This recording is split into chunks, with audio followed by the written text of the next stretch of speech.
onda bebembezi ningashi ebyakaruru nko kumuri kucetegereza kurunji ngutwerekerire akaruru mbuyire butari bwa harejubajuba na mnonga karako kuronda abebembezi abahansi munonga bebyanga LCs LC2s na committee zabo kandi akoni nikatebekanisi bwa electoral commission yinshonga bwaci twine umukuru kurugo mu electoral commission munongo kurebyo bururu okurugo mu district ya Kabare twine abandi bajenyi bitu kurugo mu civil society kandi nabahango mu kucencura kucencura byo butegeki nchoro kurebera Owesinsaka ku Robert bya mushariya then twine chairman one of the longest serving chairman mu district kandi na umuryeshi cyanga cya Kigezi na wine experience eramara ninga shobu kugu obure buramara kwetegereza ebyo bwebembeza namnonga harurengo rwo hansi nkaho LC then twine na former LC5 aspirant okurugo mu district ya Rukigabona bija kweyanjura shortly kandi ndikuje kushisho bwire nyija kubakira tutatjire hare okugira ngo beyanjure bakwa kuri uryo ko oturikize ahariga ni nakatonye zitano abanyageze FM naniwe uri kuturanzya aha tayari West Vision kana niwo tukuratire aha mikutuyitu yona X ya bere Twitter then na endijo mikutetari mwe YouTube and everywhere ntashishire kire ninyija okutandikira from the extreme end wa chairman wentebe yokubanza amaziro hakire abashaba gotomire engoma kanija kumwakira chairman yanjure kanda yakure omuhurikize ahariga ni nakatonye zitano abanyageze FM kana ni naniwe orumuna muranzia ningashina mureba aha tayari West Division chairman akwakira yakura abantu abakurikize kandi nabari mbakureba TV ya we bari bwana moderator muri reje basebo nabanya babampurikize amazina nirakani banyeta mujasa Sanasias chairman LC1 abwigabiro sir nyine nko kuwagamba since 2001 to date shaka nchari nabo abataka konka munyikirize mbanze nsime management na staff ya tayari y'abanyakigezi radio na tayari West ahabwo ku tuletera ndanguruzeji nyowe during my childhood twatwine radio Uganda ina short wave na medium wave amwe ndisho channel yabire jana nkari burubona those they are the radios we own. Okay, ngeno hati nitureba tujya man and I never dream to as any single day that I can share a talk show to be hosted in the studio. Okay. I'm much privileged. Uwe bare mnonga che nani mwibasebo nabajabo tega matuganyu na munonga ntine kajeje nani nyakura banyigabiro tiba katwigurire ngutere campaign konka kundi kubibizaho ebiro mukaga kwise 210 muze kwecheka ingo muri za registers rero twabona kwandikwa tubone kugira ki ikintu kigeno misho omupira guryo mu ngaro zanyu. Okay, mwara ni mukinyetaga muri nyuwinge permit mbavuga mwara mutakinyetaga permit mugihereze ndiro konka ni mbendezo bugwaje mwebare webere mnonga chairman myaka 25 ari kwebembera aba igabiro Chamasangwa myaka 20 ya movement ya NRM ya President Museveni na niwo jikogosiro 25 tori kubiru yari mwanyi wanje Kakuru Robert kanko akire oyakureho abakure batayari West Division kana abakurikiza riga ni nakatonye zitano banyakigeze FM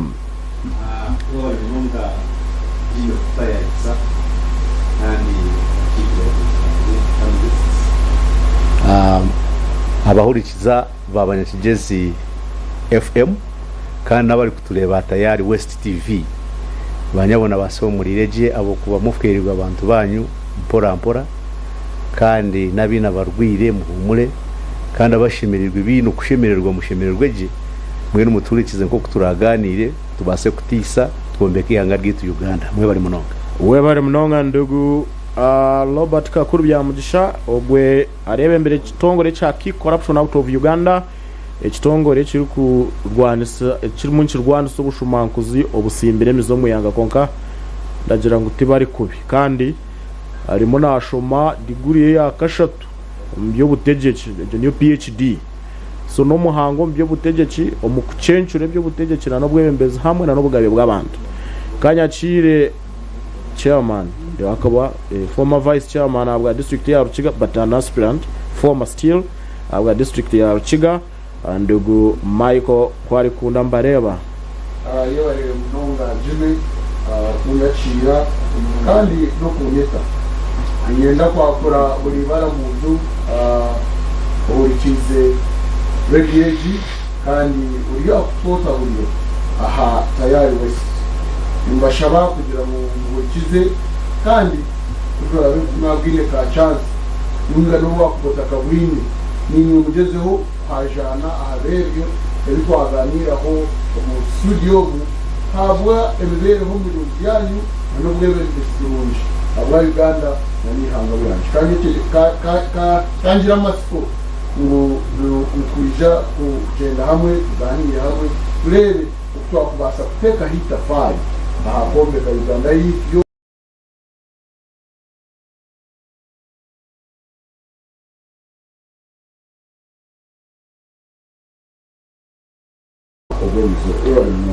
webari mnonga Michael deka Nyakire director officer rukure byo bururu ahabwa district ya Kabare ayakure umuhurikiza wigani nakatonye zitano banyageze FM kandi na omorero wa Tayari West Division. Madam Aisha, you're welcome. Thank you so much, Jimmy. Tanya Chigezi, thank you for welcoming me here on Chigezi FM and Tayari West TV. Abatula bamina balamsiza amanya gange nze nasuja Aisha nzize wano okubatangazamu mu bimu ku bintu bye tulina okubeera nga tumanya nga twetegekera akalulu ka LC1 and LC2 akagenda okubaawo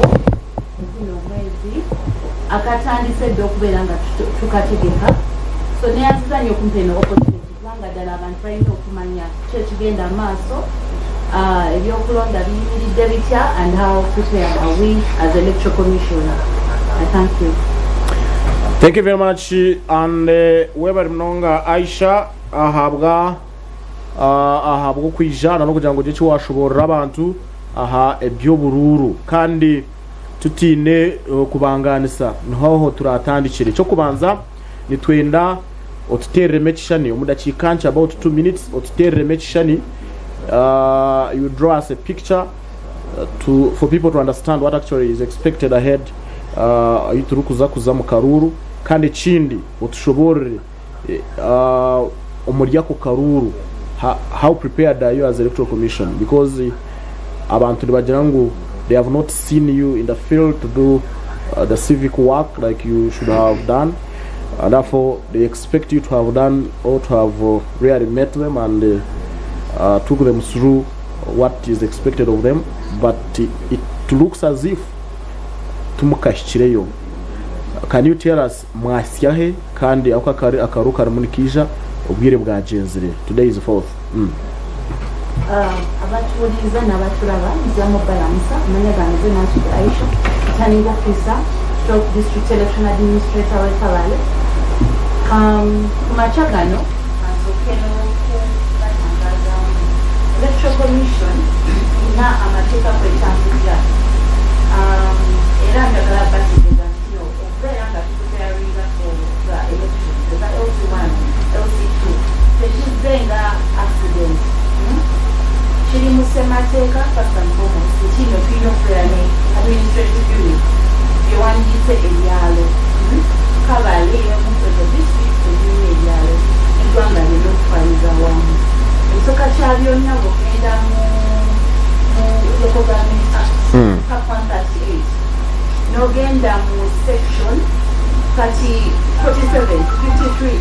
53 kulaga tino twetaga okubeera ne administrative unit tetuyita ebyalo ate n'ebyalo ebyo tukomawo n'erina okubeera nga birina ba representatives betwalise ba chairpersons ku side yonna chairperson atwala ekitundu kyonna ate n'ono abakiikirira abakyala biragane committees ne council nga we zirina okubeera nga zikreatingibwa oba engeri zezijjamu okubeera nga zikola ki kugamba composition yazo ate era ki kibateekeddwa okukola nga bo mu mitendera gyabwe kakati obadde ogamba nti obadde tuwulira communications about this abantu tugenze tubayinfoominga but onado olusi tuleramu tutataaganyirizibwa byandeya nga webadde mumanyi resources financial resources tubadde tulina mu constraints awo ate tulina ngeri getutandika kola kalulu ate tetuyimiridde bulungi kugumira ngaelectoral commission because of resources naye kirungi president yakiraba ate ne This is 104.5.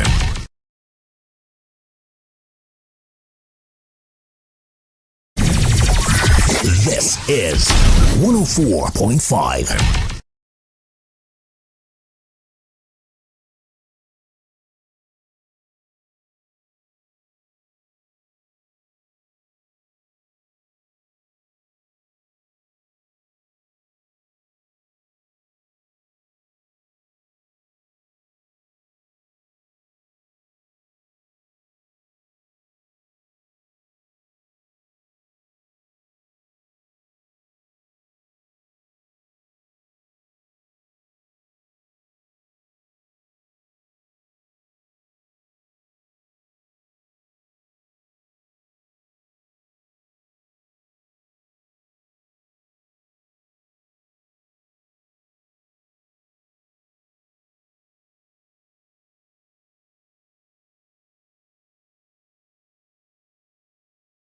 buli kyalo twataddewo representative okuva mu electoral commission gwe tuyise village election officer yagenda okubeera nga registeringa abantu mu byalo so era mbadde nkuutira abantu mbajjukiza bagende mu byalo baregisteringe kubanga bw'oba toli mu voter register yaffe eyo kiba kitegeeza nti toyagala kola ki kubeera part of this exercise naye ng'abantu bonna tubakuŋŋaanya tubajjukiza mwenna mujje mubeerewo mulonde ababaka bammwe. Thank you Jim. Thank you very much ogweni Aisha Madam Aisha nansubuga kandi nikwe yashobore hiba Aisha na necyabere cyo batebeganise no cyekiri ngo akakaruka yonje ka twire ni bakongeze yo since 2023 obu mandate yaba LC1 tweruka kutera karuka aba LC1 2018 mandate yabo ekahwayo 2023 onga kwihobwe kagumeneke yongeze bwayo mwenoho okurugira electoral commission na government entire nibagira ngo karatekwa kuterwa sente zabonekire na ntija kugarukira Madam Aisha kugira ngo garuko tugambire zini shonga bwo kuba it is entire electoral commission to explain some of the things kugira ngo abantu babyetegeze akakaruru Michael akakaruru electoral commission yagizire ngo nako kutera mu mugongo lining up behind the ekindenda okumanya no kugira ngo waba noreba akaruko kutera mugongo na natwantwenda kwiha ekishani cha democracy independence umukuronda umukuchuzinga bebembezi bitu ni kiruga mukurungi because umuntu akahingwire aka LC5 ababaka kutumazire kabere kali ballot secret ballot tugire ngo aka tikine money according to electoral commission so people can line behind their favorites or ni kwebashaziremo kugira ngo obukatine kari kace nibo basaka twaza nko kubarayenda yebare munonga Jimmy echo kubanza cyabyona wabo ine enjara ukabona owakwereza umuneke nogurya omusima nobundi ubu waba noyende tusowani cyango cemere konga wabo no muneke gumwe nabwe no marira honka kabiri ne cyabuzima LC1 obwebembezi bwa LC1 ni bukuru munonga kandi kikabonire kugira ngo periodically nko turi kutera obundo bururu nobu burijo turebeke ngo twabutera kandi obururu okutuli kutera obundo bururu ukabiro muringo gumwe ogutushemerire kuba turatera no bwa LC1 habo kuba obururu bwa LC1 ni bukuru munonga local council elections abantu bakiraga kubirenza misho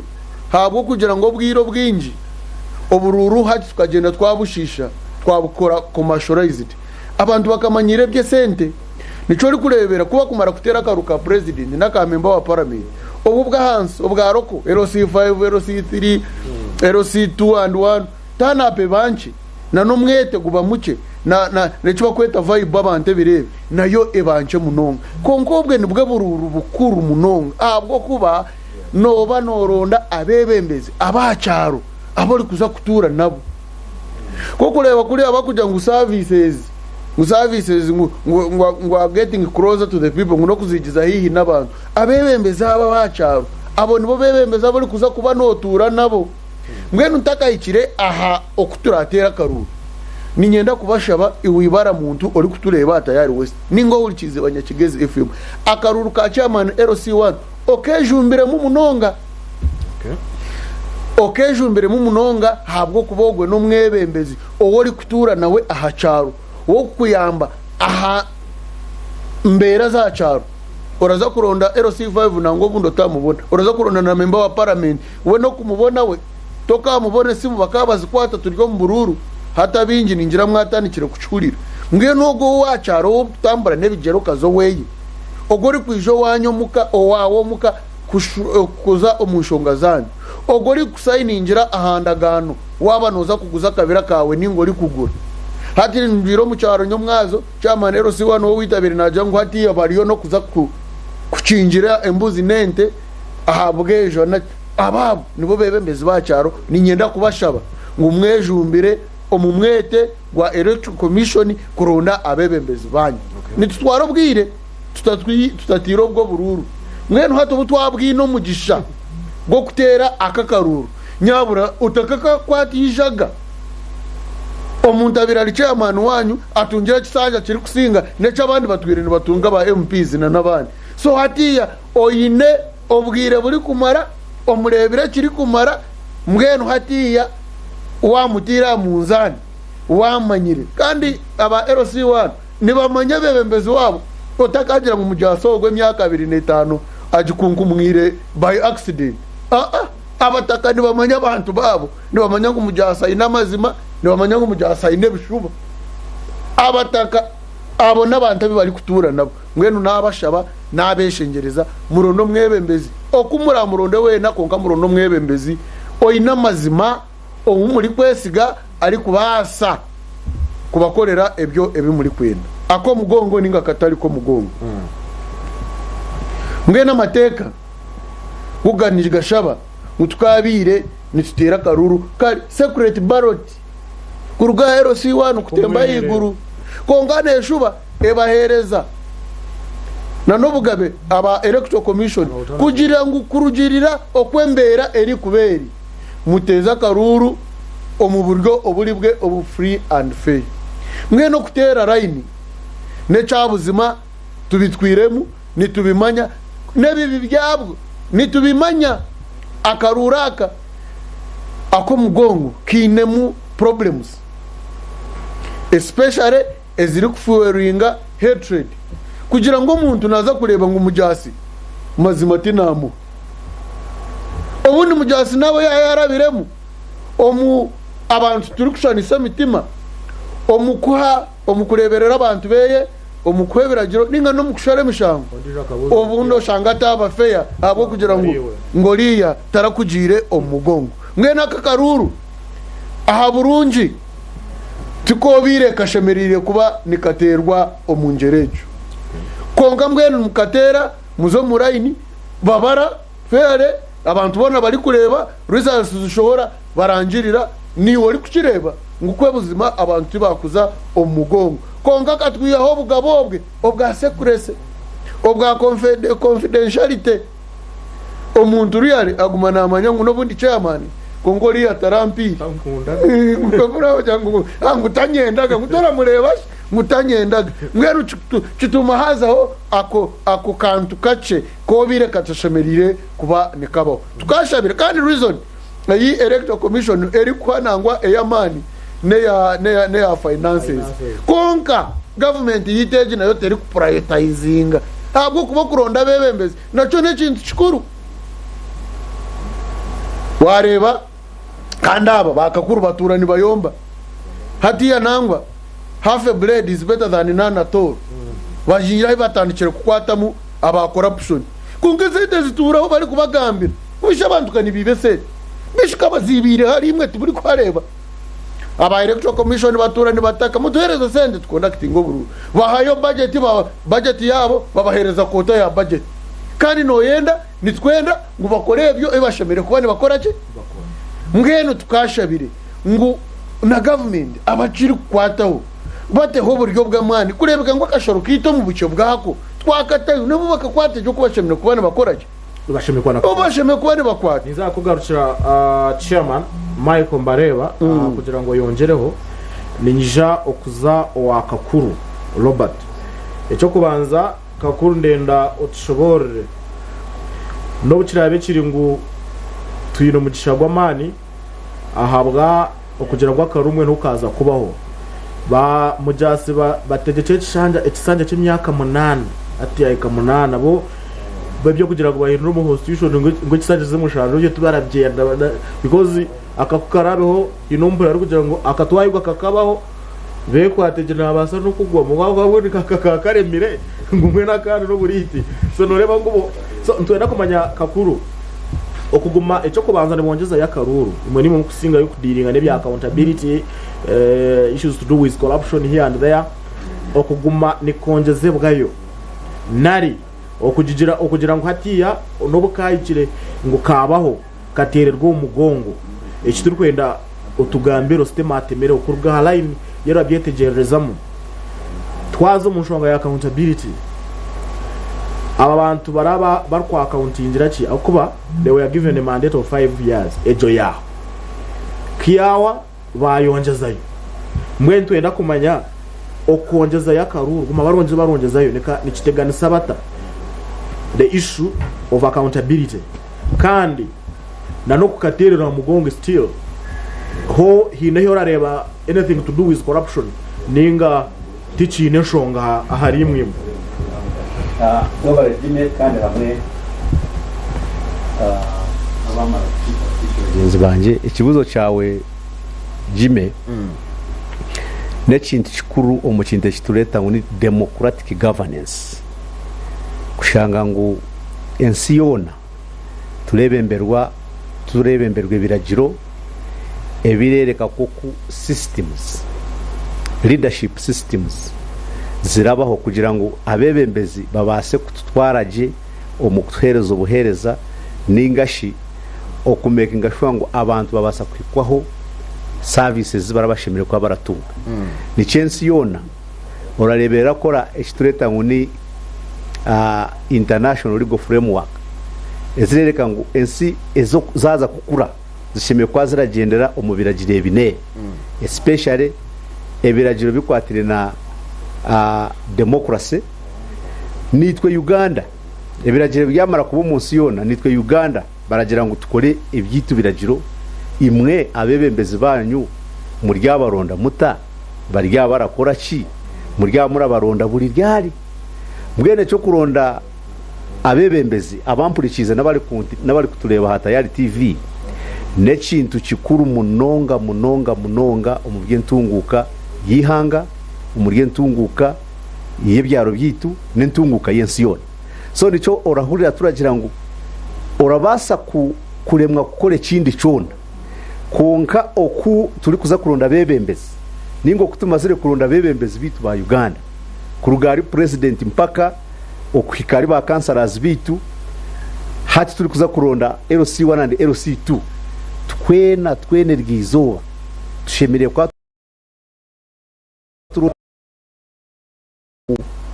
ebiro kuruge biro mukaga ebi owekiteresa Aisha yatugambira kwike biri 10 twena twazabyaro byitu okureba ngo wareba ngo urwo mu register urwo mutezi wa karuru haba kwa wotari mutezi wa karuru kiramayisa ngo tora oraba watandikira aho okwange ntunguka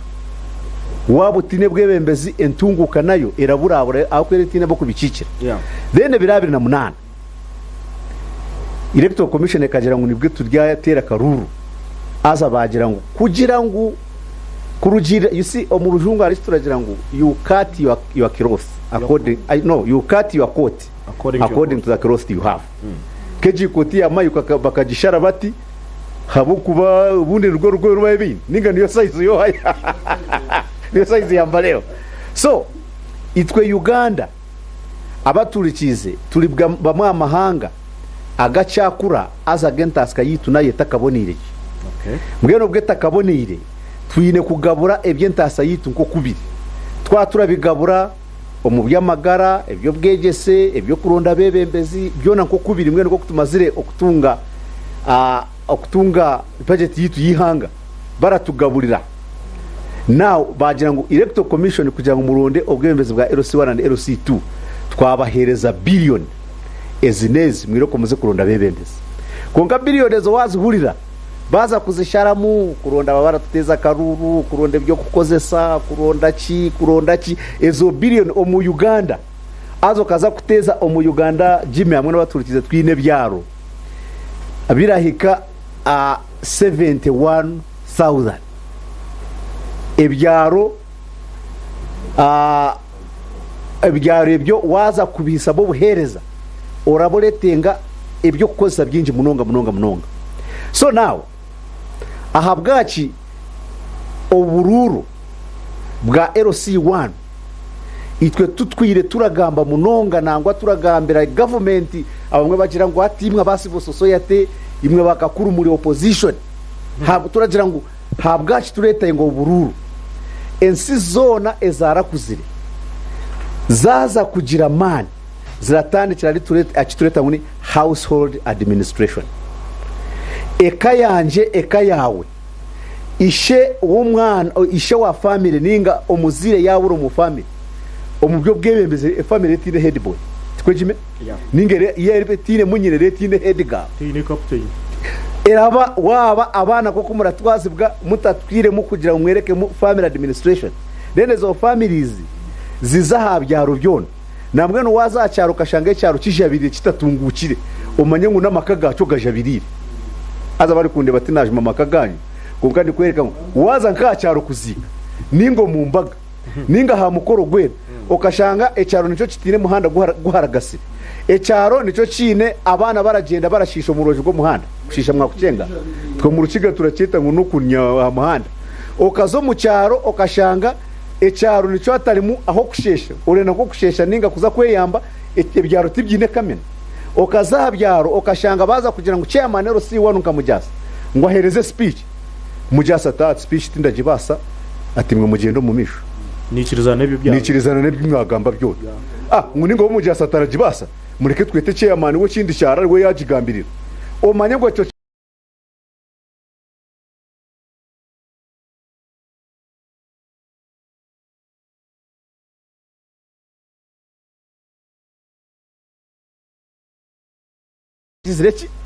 so very important. Now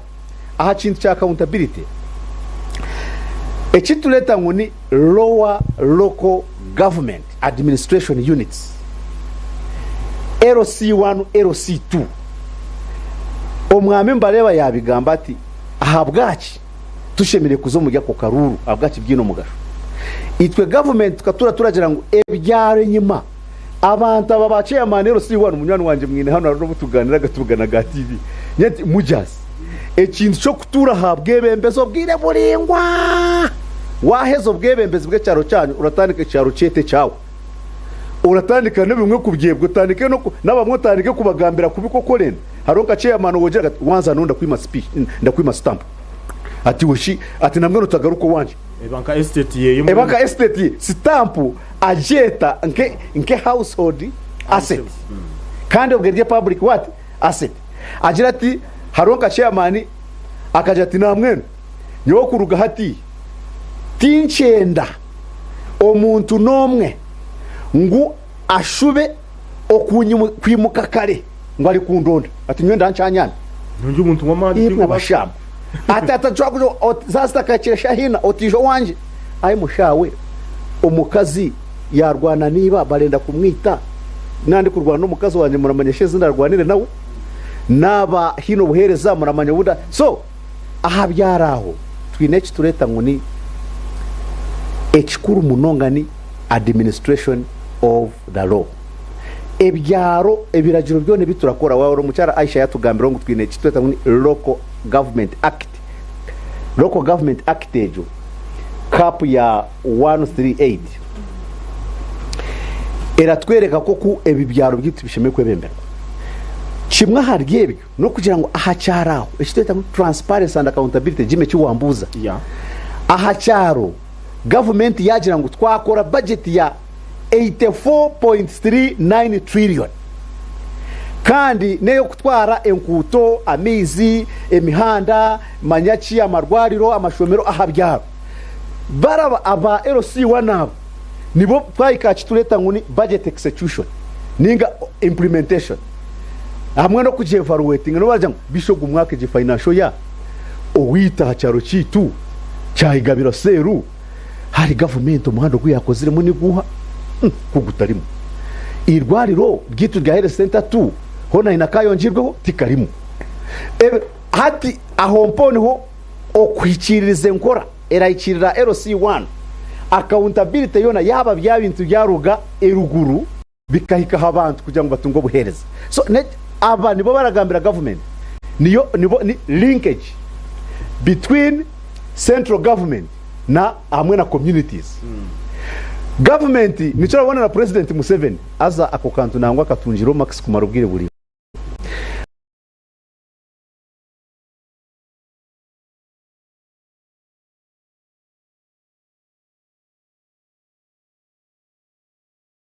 barenda ngo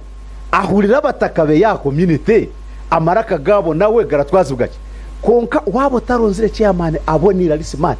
harubu twabaga turi omucyaha president yagira ngo chairman LC1 ayimuka gambe itwa bamwe abargecho abejo cyaro tukareba nkaba tukashwa nkaba akagira ati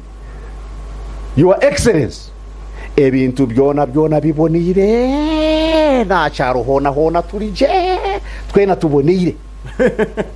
hati twayebuza president kwarabe yagira ngo harihe binte bicabura ngo atukorere kandi we chairman ukagira ngo byona bibonire mwe tuhakanisa speech ya president tukatura teka ngo chairman ajati aza president abantu baba bakwaga karuru ba LC1 barashemererwa ubwebembezi bwawe konka no barabushemererwa hana hitwemerira twine bizibe binebi kandi bizibiri kutuma tutatunguka mwenu chairman ohumuraronda yaba atarije atari smart mukafuka kurona ngo guno uruganda rwitu no muzigaba no mutimbo ni muringwa ni bati ati turaza kutunga bebembeza abaragambe bitari byo aza tumwe batufgereza so accountability and transparency abebembeza nkaba chairman yo sifayo baba rwo mu byaro aba nibo barababuza ninga bakabagambira birafukayo ba mayuka barabushaba ba RDC Mr RDC hanuya twine hekizibe kineki so abebembeza abo ni bakuru the other one no kugira ngo Mr Jimmy ahaci wambuza no kugamba ngo ababebembezi bitu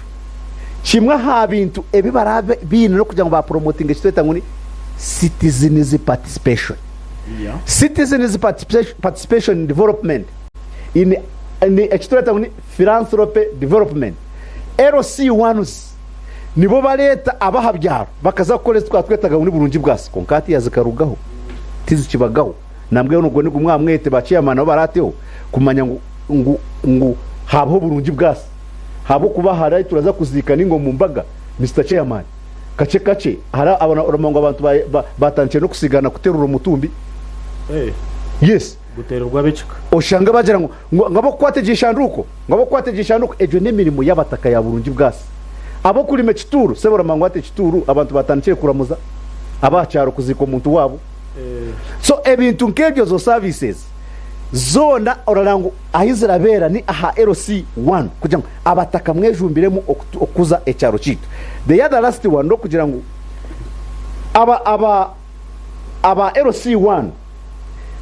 interests ninga ebintu bibaleta nguni ebi government raberenda turabyiha LC1 aha abantu nico reberago mu budgeting ninga planning budgeting process hari ekituleta nguni village meetings kushaba chairman village meetings abinji tibakizitagayo tizikibagaho ngo bahita abantu babashabeza akashera aha okweta urukiko rw'abacyaro rw'abaseru yawe mukaganira mukagira ngo mbwenu omurye cyaro twinemenshi nenshi nkati watamu ito tukakoraho research twashanga ngo ebyaro hati tibikikoraga nchikoza habyaro hati chairman niwe rukiko chairman niwe buri kintu cyona konka okweta aba LC1 mugakora cyeta ngo ni village planning meeting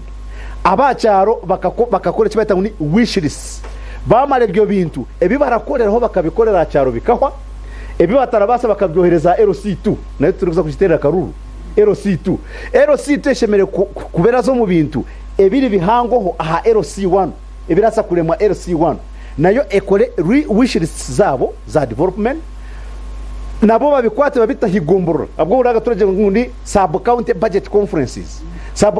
conferences no kugira mutebi murenda gukora nke gomborora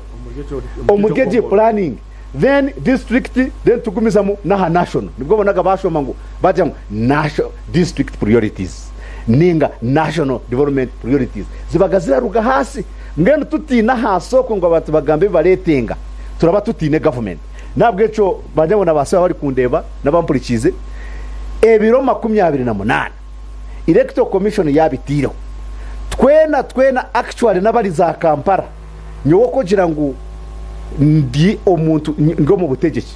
omuntu oli za Kampala zanka hatishire kuronda chairman LC1 yo kwijira rendo buhereza bwaharo ruwaro ku government tukabumwimira habo kuba arabara atarachiteka mu kitinisa niyo turebarua zone passporti endangamuntu manye kibali chente manye jiraki itaka ryanje bargiba ebyo byone binji biratandikira hasa so wabo uri kurotijire okabira orafubirwa ahubwo kwati warunda lower local government yawe nabwo eco tujonje mbere muri nunje munonga webari munonga kakuru Robert nyija okugarukiraho misho yo munywana wanje turikize arigani nakatonye zitano banyageze FM kana niwe kuturanzia tayari West Television na niwe ori kugenda otukuratira mikutitu mukutubwito gwa X yaberi Twitter kare YouTube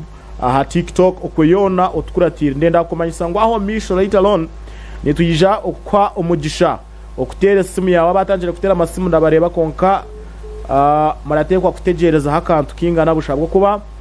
ninyija kubaherezo umugishaho misho okugira ngo aje kimwagamba ahariya ebirabe byagambirwa aha kana nimwe nteka yanyu kirungi umukuru webya akaruru ningashoro kutebekanisa akaruru mu district ya Kabare yashikiraha mu mubuze yaba hino cyo murenda kwetegereza naco kigarukire ma akwa mwatunga umugisha gw'amana kugira ngo erizoba aha hakirekeye kace yabona hakire ko kwija ninza kwija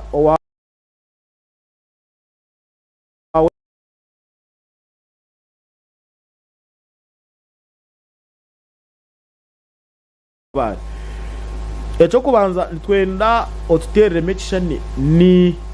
embera yo kwebembera abantu ahacaro ere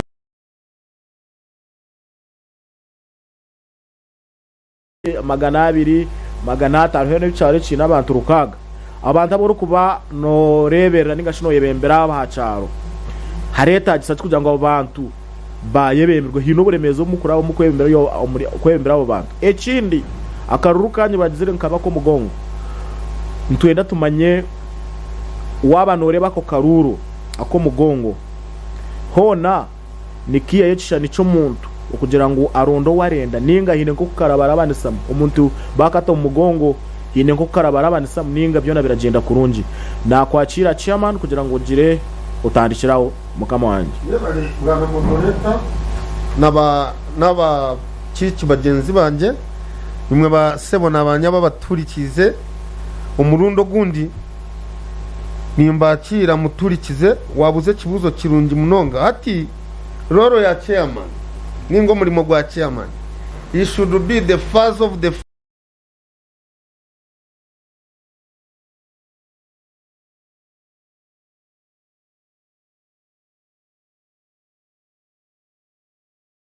these neighboring countries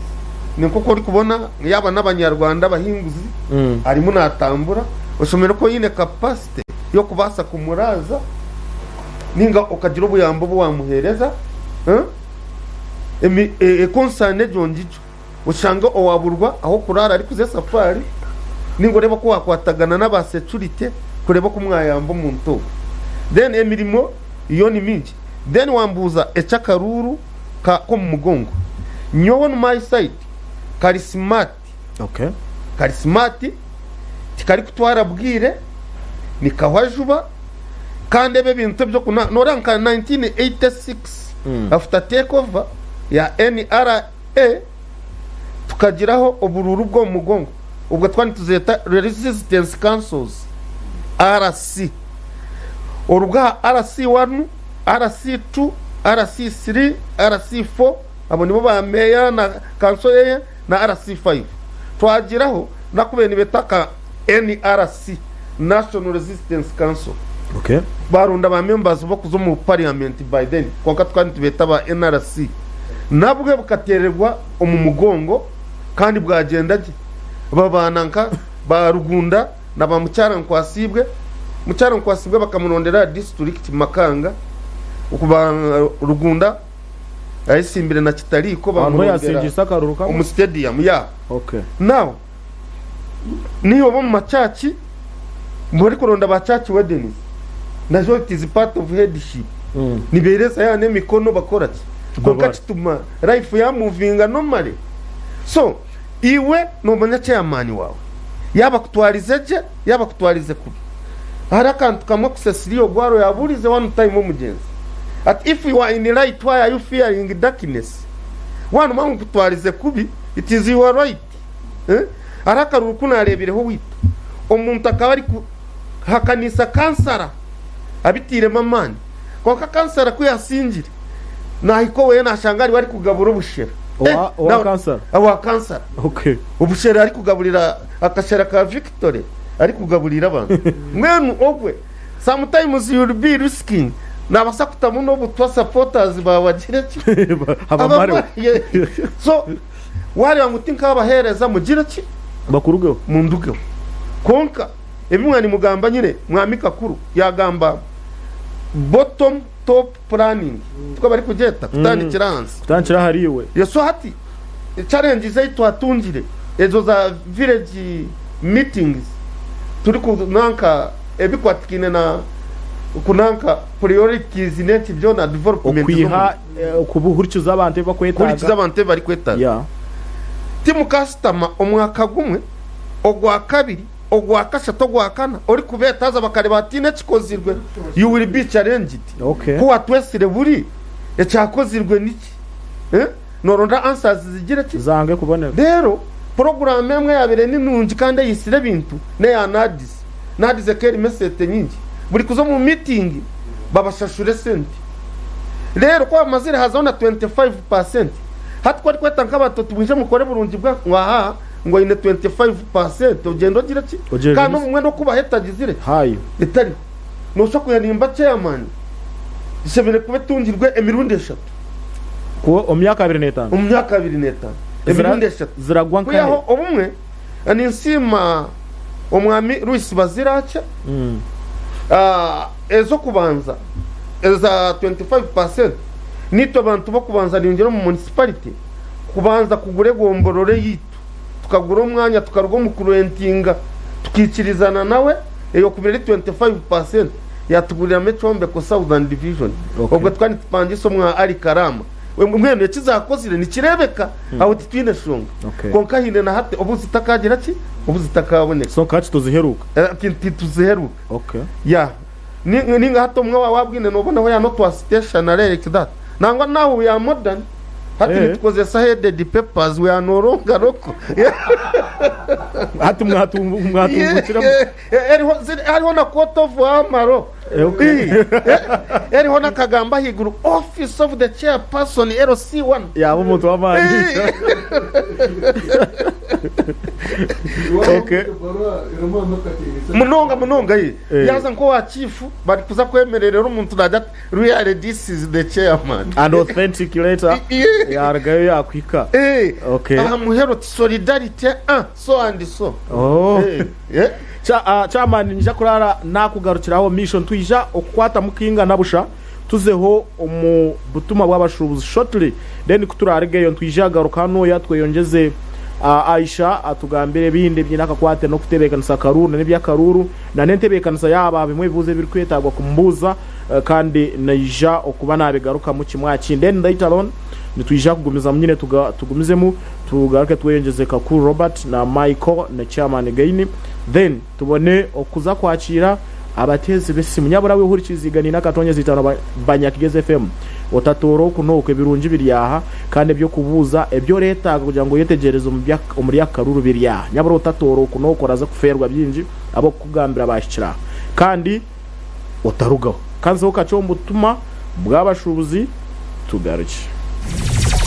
This is 104.5.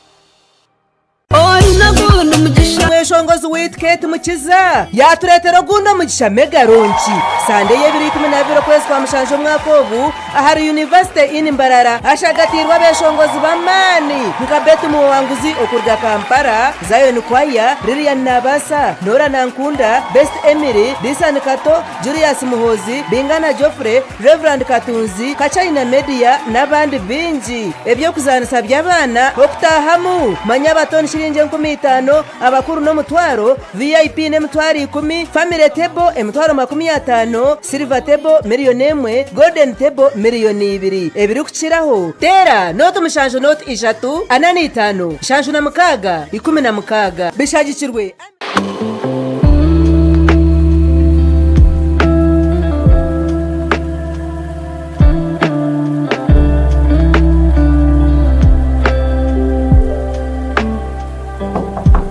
muchara wanji mwami akahoho kararugokwe kukaransona ngunyishe na bene iwe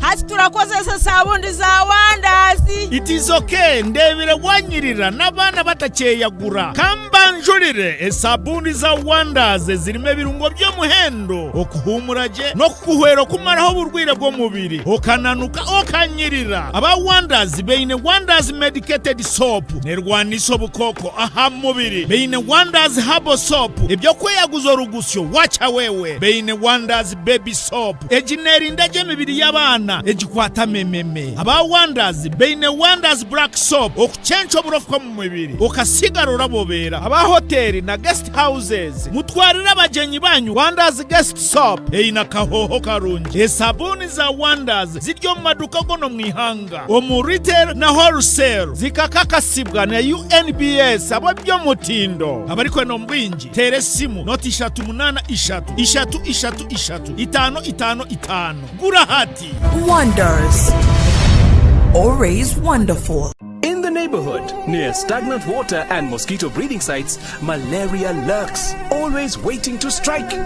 But fear not, for here comes Mr. Vaxa, the ultimate protector against malaria. For years, malaria has been one of the biggest threats to children under 5, making them weak and even putting their lives at risk. But now, the government is introducing a new solution, the malaria vaccine. The malaria vaccine is now in the routine immunization schedule. The malaria vaccine is administered in 4 doses. At 6 months, 7 months, 8 months, and 18 months. This vaccine will provide extra protection against severe malaria. And don't forget, routine immunization protects children from many deadly diseases. Every vaccine matters. Visit the nearest health facility for routine immunization services today. Mr. Vaxa, the malaria vaccine is free, safe, and ready to protect our children. Will you join the fight and complete all 4 doses? For more information, call the Ministry of Health on 0800 100 066. This message is brought to you by the Ministry of Health.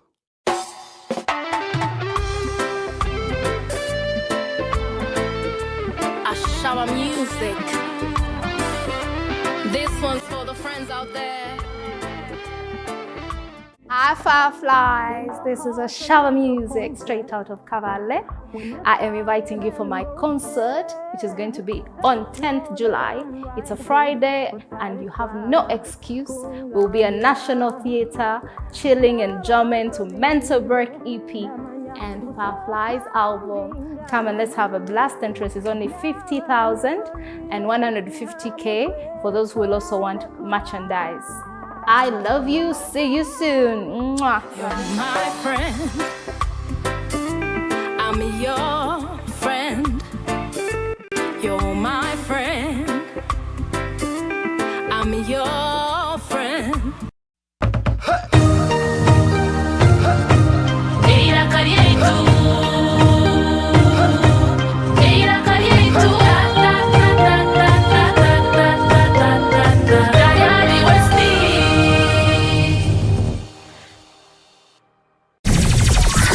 This is 104.5.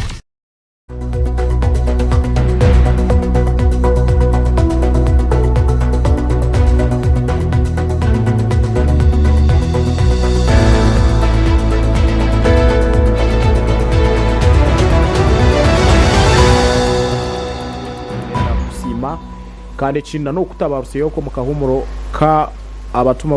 ko butuma bw'abashubuzi nyaburawe hati twagaruka mu studios kandi ebyo kwereza ne byinji turimo tuganira nshonga zi ebyakaruru ka bachameno C1 akutukuza kutaraka kutera 2008 kandi abakuru ku rugo mu electoral commission entebekanisa ku rugira Aisha yatugambira kurungi that they are doing whatever it takes for you people abadiyo kabatezi bakaru to understand and be able to know what you must do at the very day yokutera akaruru nabwo ico nico twamuretera aha ninja okugaruka wa Aisha because number one the people must know as electoral commission how do you intend now that it is going to be voting by lining as electoral commission how do you intend to make sure that what the voters will do by choosing their voters exactly brings out the genuine act of freedom to choose their leaders, because just like others have said, there is some level of intimidation, especially Babari Mukaruru, the chairman, like Mujasu, has spent 25 years, knows who doesn't support and those ones who support and those ones who don't, and he also knows how to intimidate some of them. That is, yeah, because they know him as a powerful man in that LC. As the electoral commission, what do you intend to do to ensure that what actually comes out of the election is actually genuine and the will of the voters? Thank you so much, Jimmy. I don't know if you're comfortable with me using Luganda or English. Luganda, okay then. Okukudamu ekibuzo ky'obuuziza nti no abantu babeera batya n'obwesimbu mu process yaffe okulaba nti no tewagenda kubaawo intimidation, okulaba nti no akalulu kagenda kutambula bulungi singa kugenda kubeera nga kusimba nnyiriri. Okuddamu ekibuuzo ekyo kankuzeeyo kemabega. Electoral process eno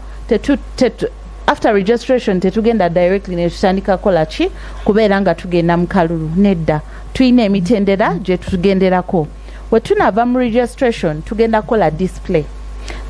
yo okulaga abantu particulars zaabwe. Wa registeringa details entuufu, wateekamu amannya amatuufu, wateeka age correspondinga nekyolina, ate omuntu aba talina national ID oba voter number oba application ID aba alina obuzibu tuyinza obutamu registeringa. Ate n'ekirala tetuforcinga abantu kujja ku registeringa, it is your will. Voter ye kennyini yalina okwesalirawo okujja n'akola ki na registeringa.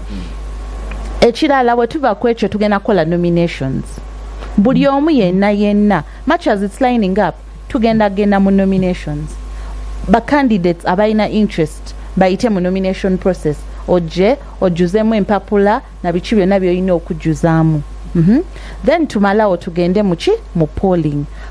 eyo first and foremost ba stakeholders baffe nabo beerinze bali ready eggulo twabadde mu training RDC nayogera ne officials baffe ba sub county supervisors ne ba parish n'abagamba tewagenda kubawo any sort of intimidation security eri beefed up first and foremost but tulina nga electoral commission tulina budget y'okubeera nga tuteekawo abantu abagenda okwasaganya orderliness okuteekawo security okwaavoidinga intimidation ezo kubanga tukimanyi naffe at the back of our minds tukimanyi nti waliwo abo abakungu ababadde mu byalo nga balaba bo tebalina genda mbino tebajja ku registeringa ye ajja kujja buzikola olunaku agambe njagala kwesimbawo nedda bw'aba tafollowinze mitendera gyaffe tajja kwesimbawo ekyokubiri security egenda kubaawo kubanga tukimanyi wayinza okubaawo akavuyo naye tugenda kolagana wamu ne ba stakeholders tulabe nti nno there is peace and fairness mwezo polling stations. Yes, okukuddamu n'ekirala ekyo kya intimidation banange njagala okujjukiza abantu baffe ab'ekabaale ebintu ebyo mubirekerawo bajja basiba ate mutandika okutukaabirira naffe kye tutayagala muli balonzi baffe tubagala nnyo naye tumaintaininga emirembe mukana akalulu yengeri yokka gye tusobola okubeera nga tukola kye tulina okukola. Let the election be free and fair like it has always been. Omuntu abawininze gwe tujja okwannouncinga. Yes. Before you leave, if I may ask another question, is that have you, as the Electoral Commission, conducted an assessment, number one, to find out if it is going to be voting by lining up? Have you been able to conduct an assessment to prove that actually the exercise is going to ensure voter participation? Because previously we have seen people don't turn up, and this time where people think are not going to be given an opportunity to secretly choose their leaders, most likely people will shun. And have you done your assessment to see whether this exercise is actually going to attract people, voter participation in this exercise, but again fight what we call electoral disputes that are always observed and witnessed around the voting areas? Have you, as the Electoral Commission, been able to build and do your thorough analysis to see whether these people are going to confidently participate?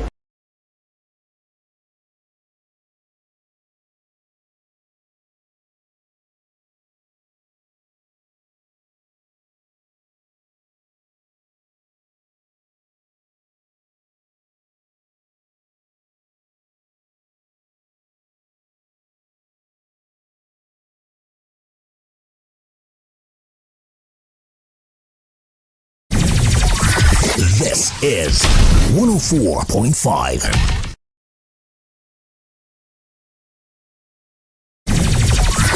This is 104.5.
is 104.5 Panyachigez FM. We are your #1 favorite station. Mwezo communities abantu abamu tebakyatya agenda ku side gy'abayagala nga tatiddemu because amanyi oyo omuntu ababeereddewo either in the churches oba mu communities oba abaddewo nga mobilizing ate nga ne chairperson abaddewo so ye enkyukakyuka and we saw readiness. They are ready era babadde batugamba banaye tuli kuki actually ndowooza be batadde ne pressure ku government okulaba nti epushinga zino sente ziveeyo tukole akalulu kano nga bwe kalina okubeera. Okay, neyanziza nnyo Madam Aisha for that explanation. I think abantu abalyokwe namunonga bakururamu mu rurimi rw'Oluganda mwamuhurikiza nk'oku yabashobora mutatina ekyo kubanza enye okwetebekanisa no kwamani ibyo kwerinda biriho kana nimwe abantu barashonga mwashabire murenda mu kwindahindura tinamanya aba igabirobo konka mujansika kina mani bashamwe mujansika kirime nkubito karabasa kusana nawe emyakana ya nabwo njya kwija ngaruke owakakuru akakuru Robert now kakuru no twakireba ngo government argument yayo ne kugira ngo esente abo kutaba ko sente zikanyire kugira ngo kibe cost effective mu kuronda bebembezi ba LC1 kana bwo cyangwe speed kikorwa juba kunganto wenda kureba akaruru ko mugongo at what point ahitura kareba hine nko kukararabanisa mu democracy one of defining a democracy hine aspect of democracy eyakaruru ka umugongo erarabanisamo nari akaru ko mugongo actually promotes democracy. How do you tackle it? Akaru ko mugongo abaturikiza icyo leta muri democracy ni abantu okumwatwa kugira ngo babebende nabo murenda ngo babebende nukumwaje ngo turenda kubaronda bati nicyo rashangira biragira ngo mwayenda mwikirizane ngo tujyahereze biko icyo abantu bakikiriza nicyo bayikiriza mwayenda mugira ngo itwe akaruki tujyahemereye nyuma yo muntu zo nyuma ya mujasi biga ibyanika mureka akarobo ndikatareta mu rutaro kateye umubonano besherekire turondeka akapapura abakaba bato papura nze mumpora hati norande bantiki konkitwe ekiragiro cyitwa cya Uganda kirikiriza ngu ebyo byona abantu babikiriza birabyo mu biragiro nabwe nata abantu Uganda abebembezi bakabura uko kwibintu bishimire kugenda abebembezi bitu parlamenti kabineti no gavumenti bakagira kugira ngo agentase yitwiye n'ibitwiye kandi no biye mureka abantu bemere nyuma y'abantu ba kikirizibwa so icyo nicyo turakurateho icyo kinesho ngo mu democracy ekinte kiragire kizibu no kushanga batandika kugira ngo iwe mujasi utazaho kazeho Aisha iwe Michael otwireho mbweno tagarukaho mbweno bakasharira mu omuntu icyo nicyo kizibu konka iyaba ni mujasi yaba ni kakuru yani Aisha yaba Noha kasitabarengize myaka 18 arenda kwesimba ayesiba jime omu itwe ekiturareba hati ya habyaro itwo mu Uganda mu geji democracy yitu twire democracy yitu nitwe kukiriza ngwe kure mwame mujasi aze kureta ekure nitwe mu Uganda nangwa mbere nkabandi hariho umunywani wanje aratura umunyabuza aratura muyenga bo LC yabo kabariyo naha mutajya ngo nahekirebo ikizampo cya heba jime bo LC yabo uruciko tiba cyayetana ngo basitame hamwe habwo kubabona bari bize n'abakama tibine cyo gukora kibarakora bo bakakwata amasimu gabo barakolesa batekira batubwire azobwire bw'abantu bahingukire nko mwebazo zasha yibiri bate ngo runako runoro turyakoresha amasimu gone turyaga connectinga twene tuzo mu rukiko rwa LC1 bakoresha bareta muri teleconferencing abataka bona ninga bakaciko abataka village bo batungukira abantu ati ndikwereza cyo kurebera ndikurebeza hati mutagira ngo ni muyenga hati sebo chairman aha seru yawe tindahamya ngo hari meka etine simu na yaberi mera beri ziri zitarenjira itanu at least ararimo umuntu ayina kasimu na yatakine hari umutahora bogizireki okine abo nabo mutawuni I'm just saying omukukura timukakura mweno orubaju rumwe konka okukura twaturenda ngo twika zindi nsa ari bituratandike gukora oramanya ngo hati yari byaro umunuya omuri kabare no mu byaro wanyu mparo aha abantu bine bakozire group ya WhatsApp y'ecyaro cyabo turanjiriza waza ho kagire cyo wakora baratoka message ya WhatsApp rabataka bakwetorwi ngo kututakucenga hariho abatanikiye gukora za WhatsApp meetings omuntu no wa igabiro seru konkaratura Kampala ningaratura Rwanda ningaratura nka izo tinyingi barataho ruciko baje nyowe ariko go muhanda nataho umutwa kimayisa ngo chairman to cyateganisibwa munonga ko yinama abantu betegerezibwe basoye nambwe nico turagira ngo omurgo buciko bwaza kurunda kikabire kirungi muteka ho chairman muteho abantu abari senior kandi muteka munemenyeto erakora ibintu nkebyo rero byo bintu mubaherezo bujunanizibwa mujya abita barga omu Uganda n'abatari mu Uganda tukabaleta tuta omgetunguka y'ecyaro cyitu ago namagezi gamwe aguturasa koza kugira ngo twagira ki twatungura demokrasiya twatungura ebyo ntunguka byitu kandi nabwe twaguma turi hamwe turi hiyi oramache amani nko muntu yafu hati yawaza kutekirango okaza kurinda ngo abantu bateranire ningo kaza kugira ngo ze burinjo oramangura ruha konka bacitaho aha mukuto murundi gumwe urabona abantu bije baje guciyama ranko mujya kakashesha hatiya hariho umuntu yagire aha cyakende joko konka tibamucenga ngena ha group yitwa twine baba bari kugira ngo ogo muntu mwashwa kumureba mu mwemereze tumanye arari kuronda cyo mu cyaro cyitu itimini zatwena twabaki twaba maso now democracy yatandike skoya erakurira habyare skoye kanyegera tukahika oraza kushanga baza kuturenta ingoma mahanga gakuzire turi abantu bamani murongo mgentasya turi abantu bamani mu byo bwebembezi turi abantu bamani mu bintu binje byempulizingana nkati mujaso watura kwatuciraga kuzahari voice of kigezi abantu bataratureba amisho konkata abantu bari kutureba bari kurira nko turi kukika tikwe ati turetenga ngo ezinchiko kugira ngo kamayiko kuyabanza yishi nabwo no jibe next time yes okumura tukoleraga kugira ngo mayiko abanze yarugo wabumpa kakuru naruga cyakende Aisha yarugo muko wawo imwe mutuconnecting ro witu yewe ngane ngo mu sitting room yanje ncikire ntabanza nashisha majuta na ngeno cost effective nabwe takaruko mugongo ni karunji tukazemu kineme bizibu konka kararahusikaho munonga omubyenshozya kandi no kugira ngo tutunga bembezi bitu bajuba turabaranguka kuru niwe yarabamo Michael niwe yarabamo okay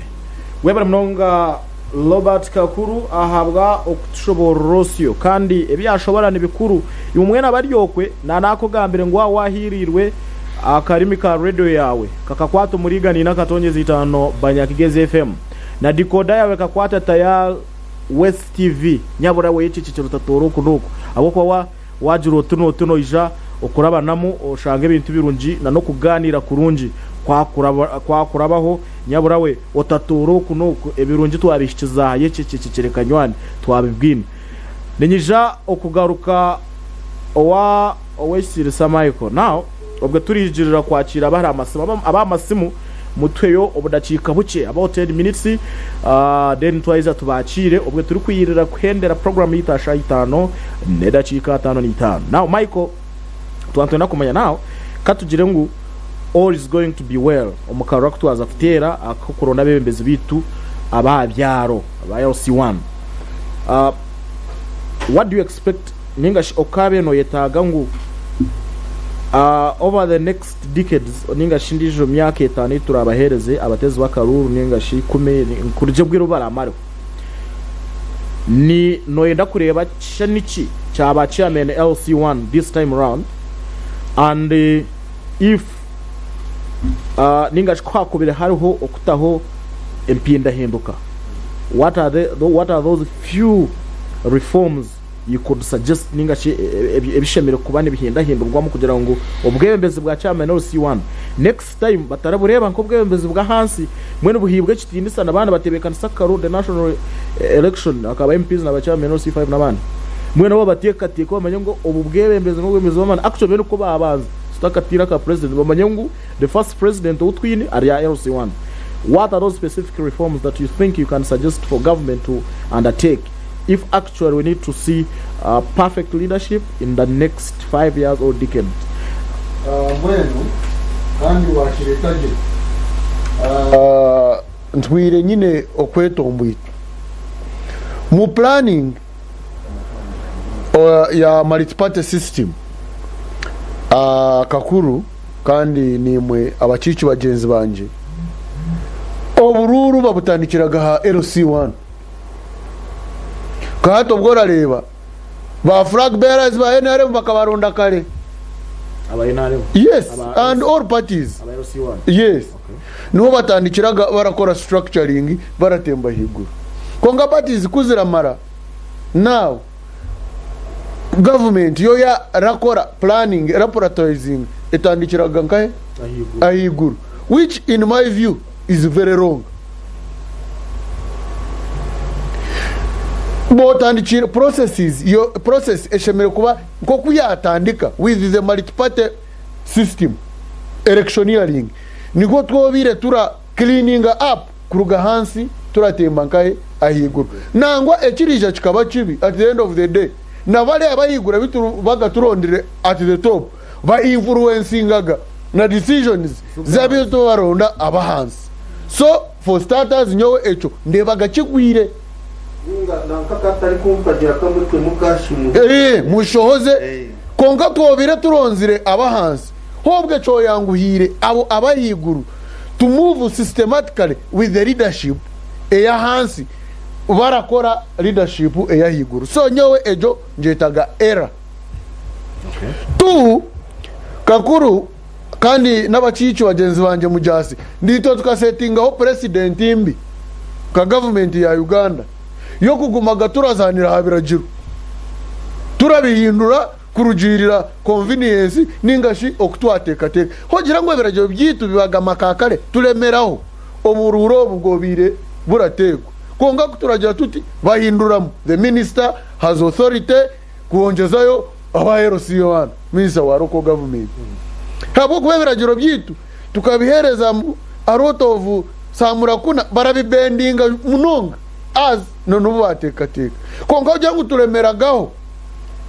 bagira ngo no ekiragiro nekiragiro turatekwa kucukuratira obururu butebwe mu bwire bwabwo bwakuryo kwemereza kugurira ba members ba parliament motoka bemereze kongo obururu bwa LC1 bakore ki konga kubaragira bate bajya ngo sente zo tukazibwira kunga tubatura ngo bibaza billion kandi azo kutera karuru kuteza karuri anga ryone byaro kashanjo nazingaye ura ngo muntu omwe we yaziri mgenu nitwe imwe mwamurazaga mu nciko mujasi na nabandi bakakura bine platform yo kugambiraho no kwinteractinga na government tushemerirege kuremeraho kugira ngo biragiro byitu okubiri okubihanje ko kuceme kuba turabikurate abari ko twabikuratira turekege kuguma turikiriza yes obururu bwa chairman LC1 uko twagamba buriryo buyikire kandi turabashaba ngo mu butere mu bwejumbiremu na namani importance ningashi obukuru bwa chairman LC1 twabugambaho babashobororera kakuru yabashobora mujasi yabashoborera omuchana Aisha nawe yabashoborera nibukuru abo kuba buri kintu chona kiratandikira aha LC1 na church emirimo y'icyache koraga mujasi ndamangora kimonya ebagera gikora on behalf of government okugita abantu okuzika abantu ebyo byona ebage mirimo ya government konka church erija kutuyamba ningashikuyamba government kurebeka ngo ebintu ebyo byakora representation muronde abebembezi ngenu ndenda kubahereza cyo kureberaho ito turi mu secondary eno mucyaro birimo baronda nka head boy konka nywanka bandi mu ishomero riri singo so turaronda karuru ka head boy twatufaga yo kureba ngo twaronda uramanya jorujungu urajwaraje kugira ngo twaza mu ishomero ry'abahara nka immaculate heart kabwera nyange twama ngo head boy wit ninga speaker wit yayemerera kugamba buryo umwe everyone wirise ngo bakarondaje ngo gore tujekaje food prefect waturonda go orakunda kuduma norakunda kuburyaje kugira ngo yaza gakuroza abaramanya test ngene umwe murarondage ni mu mwebemeze umuresimira hari umuramuri bambe ngo mu rukiko ninga nkantu baje ngo chairman LC1 imuka urire bantu batarika kuuma ngwayingo shayona bari mu ngishayona aragwisakagu ugire shoni bayebemeza umwebemeza wanyu ngo bari we yayemerera azeto kiraretwa abaraza nanka bakavuta ka waraji bakaza kutera karuru kushabatine kigendererwa batine kigendererwa kusha katuzeyo oratuye muni wowe tiwateka ha myaka 5 wateka hakanya kace ko kuzaharo katera rain tiwamanya ngo waronda no kuba chairman wawe emyaka 5 erakura to ningasho no kurengamo kwe bitwirebera abaho turabireba ngene ndabeshengereza ndabashaba mureke kuzanira mu karuru ka LC1 tiwatekaho just wagenda mu kahururu so echo chintu riyale nichukuru murebeke ngu akaruka LC1 mwakatamu omwete rokokot manya LC1 niyo rokokot niyo barabandiza. That's why you can get a fast justice. Hadi wa warundo musinzi mugenzi wawe umuraraga no mubara ngo bari we yaza kushorora ebintu by'abantu ebika kuri ari kutugambira baza kubimusasha hemwe nibwo arayataha mu kitanda. So ndabeshengereza ndabashaba kugira ngo akaruru mukateka umutima nahurira umchara Aisha yatugambira ngo bari gukora village registration kabandi very active mu bururu bwa movement obwa primaries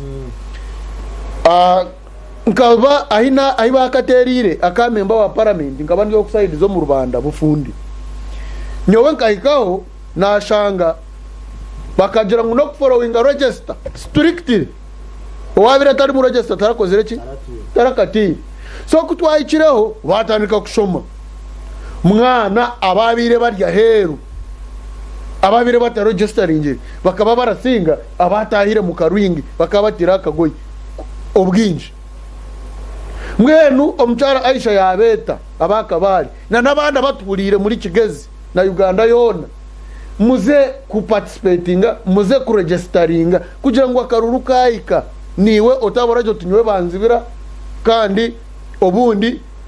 imwe abasigara heru arimwe mwaba mwine engoga no kwetegereza ko kurunda chairman obashemeriye ngeno nabashaba nabeshengereza ndi kugaruka mu omwete gweye ko kugira ngo please registration yaika muze home registering ejo niye yabe register niyo register yanyu nkecharo ngeno wabo tajireyo bajoti kanze kwerisi zabya abariho babari bikore ko arigira cyabaho utari boragira oti mukarunda chairman mubi habwo kuba niwe uraba wa participate nge mu kurondo mubi omukutabaho kwawe. Chairman ndagira kwayo endijo dacika turahendera. Okay, so that you talk about that very last point naza okwakira chairman Mujasi echo kubanza chairman ekina kwakirira nko mwebembezo twire emyaka 25 rebembera abantu LC1 ubwakaruka bene konjeze bwayo nimbaza kugira ngo bere oriyo mba beneficial kugira ngo tamu yabene gumizamo kuko kandi we have reports ngo hariho bacama LC1 ko karuru kagumeneke yongezayo abantu bagumanikwe bari ku bako okutabaha kitinisa itwabe twireka wayo ubwire butabe twireka wayo ntwenda kumanya hine nkoku okugumana bongeza karu hine nkoku kwakuteganise nka chairman aharurengo rw'abantu bawe aho rukwembera abantu bawe kandi kindi hine echo kubere no yenda akwantu banyangu ini katugire ngo akaruru akutwaza kutera wakagotomera mwenu wakarya buboga ntwenda kumanya nichi nga chairman mwenu echo kubere no shaba government kurabero minister of law government na electoral commission entire niche cyakisheme kubani cinduka in favor yimwe ba chairman LC1 okuja mukoreje umurimo gwanyu nko kukiri kwetagisa kandi mwebembera abantu nko kutwakimanyire ngo obuhereza baratandikira hariwe justice eratangikira hariwe mwene byo byona kugira ngo tubikore kurunji nice kime kwihinduka nice kime ekibe kitabonire cyo kutekateka that needs to be put right ubwo turirira kwendera ubyezo ndakikitano chairman tugirire ya we barebwa na moderator n'abakiki bagenzi banje ekikuru munonga mbere ndi abantu bine concern yo bururu kutaterwa yes bari kugira ngo esete habwenki zitariho konka tibagira concern yo kugira ngo chairman kurugirira imirimo yi bari gukora umutwaro gumwe gubatungaga gwa buri kwezi babongerere gubaga gumwe no mutwaro gumwe okay ngene tuzitumwe mu rundi gumwe mitwari 12 buri mwaka ngene nyino kitezamo ako kantu kundika cyama amwe nangwa na RC tu nabone batunga umutwaro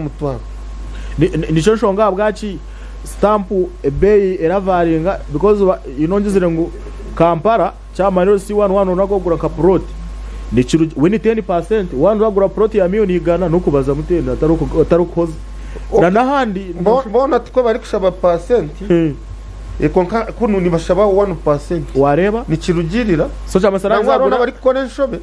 bashaba nabari kuza kurya roni ona ari kuza kurya roni takajibwine eco kiri mu mateka ningo muntu ari kuza kushaba nko murimo takagubwine no endesete chama rico kiri mu mateka ejo 1% wagizire ngo mugiteho no atikiri mu mateka tina cyandikire okay now ningira no kwehayo kwereza abantu very good okube bagiziro go mwete bari kuyomba ngo sete ziboneke bashwe bayo nyine kwe ari kimwe ntakinyaga abamwe bagiraga abamwe ngo kaswe biro byanyu byagizira ki tumukine mali byahwire yo ninga tokiri cyamone konka emirimo yo gumiza munetambura tokareka kuri commending abo kuza kwakira national IDs abo kuzitunga za passport okuza mu program za immunization za government za PDM emirimo yo negumiza meri kutambura job forms z'abana b'amashomero buri kimwe cyona nikigumiza mu kiri kugira ki kutambura emirimo yo birenegenda rero kindi abantu binema kantu ko ku we are not angels, mistakes are human. Yeah. Ni chairman no basa kushobya konka oshanga kashobye kuwashobya kasangura hebirunji byone bihagizire oshanga bo just on negativities batareba obuherezo bwo buri kujaki nani ngira ebegaruke mukane kindi nani mbashaba mutera karuru kashonga eco kigambo kikatuma abantu batera karuru mu rugo mutini mu rugo mutini mu rugo hasete mu rugo hanganda ekikuru kibo buhereza mu rugo mu biturugiremu akatari kwagira oba MP nanka katumwiheho tuteho kunanka apana mwana moderator nyikiriza nsime kabare university okay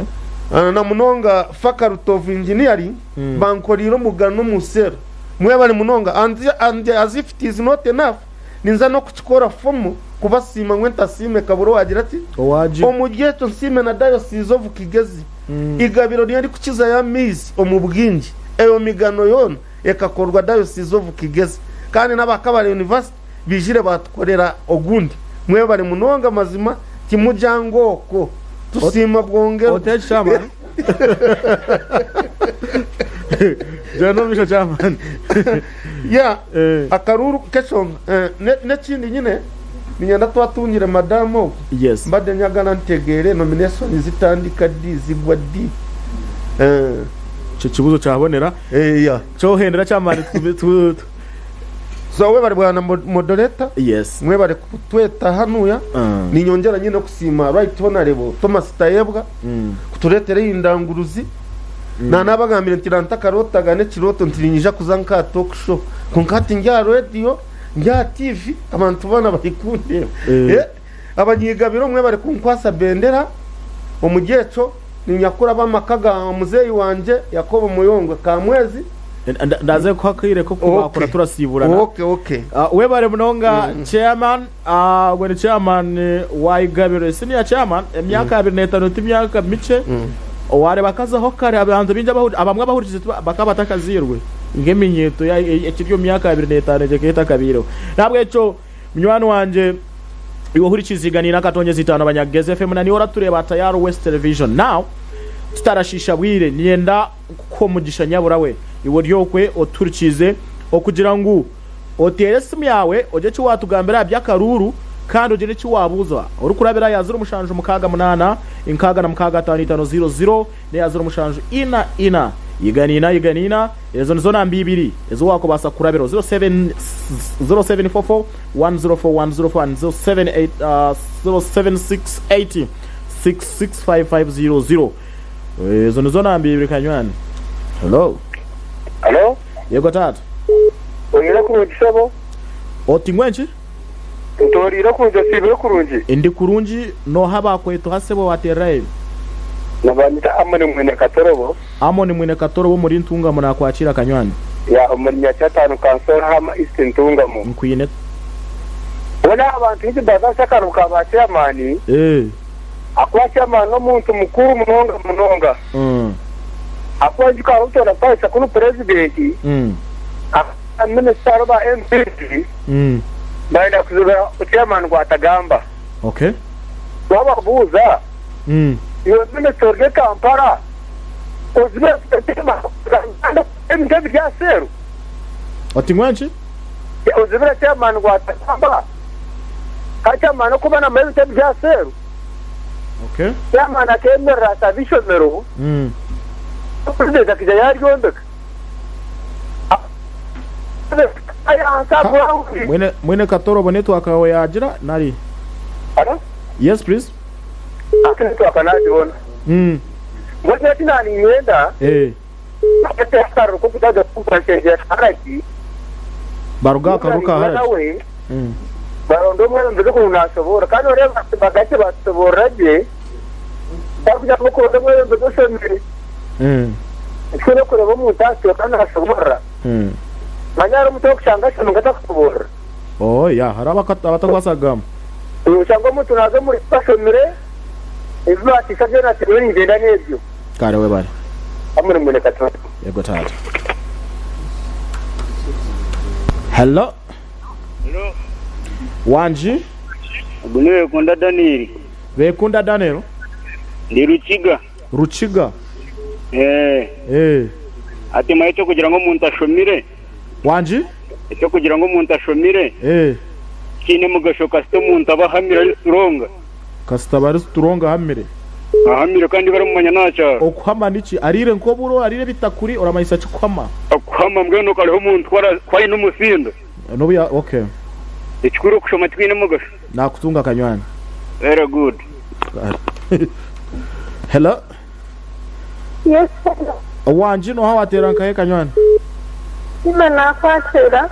Nasasira? Danyeta nasibesi kuriga chitungamo. Nyachenyi ntungamo. Chitungamo. Chitwe. Iye nakwakira bachitwe. Ubare kuretera abantu abo. Iye. Dagamba karura katoyo ntuzafutera eberabe namnana byo. Iye. Ati nyabayiza abantu abo khavura Museveni mbebuzaho. Abakwabara Museveni? Ababuze. Orena bamugira ngwenje. Wenta karuru ka Museveni tukatero box fresh tere. Como box aha. Aza karura ka chairman C1 ogo usura nawe ogo kumanyo kunko byama no kunarara na najesi zona shaka na tukatero mugongo. Echo naza kukigaruka mu byo burura ryaha. Ekindi? Yes. Museveni nyona nyine myaka na mgago mu konga Museveni mudebe foundation. Wine myaka abira mukago murozire. Ntuyire nawe.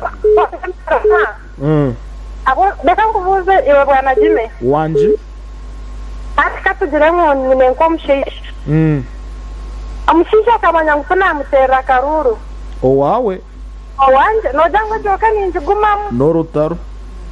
Ninga nyine nkamzeha yesimbire. Okay. Kokani ndamze yo kwebembeze bwayene uvimene nkakamwima. Echo nacho yakukigarukamo.